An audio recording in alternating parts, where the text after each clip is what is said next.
सीधे हाथ में पानी ले ले।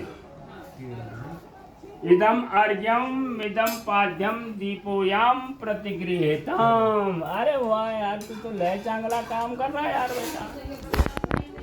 ओम ब्रह्मणे बलिदानाः नमो ब्रह्मज्ञानं परतान्तु श्रीमता स्वरूपेण आवाह शुभधन्य उपमा विषय अससजीवनं परसन्ति ओम भगवन्ति विष्णुलोकाय नमः।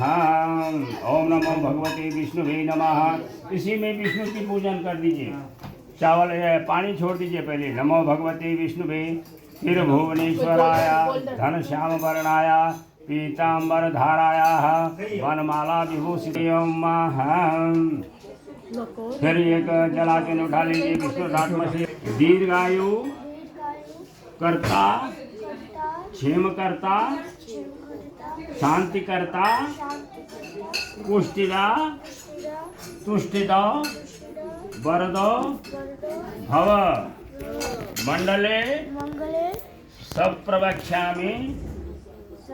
संप्रवक्ष्यामि मया भक्त्या निवेदितम इदम अर्घ्या मिदम पाद्यम दीपोयाम प्रतिगृहीतम। सब परिवार प्रभु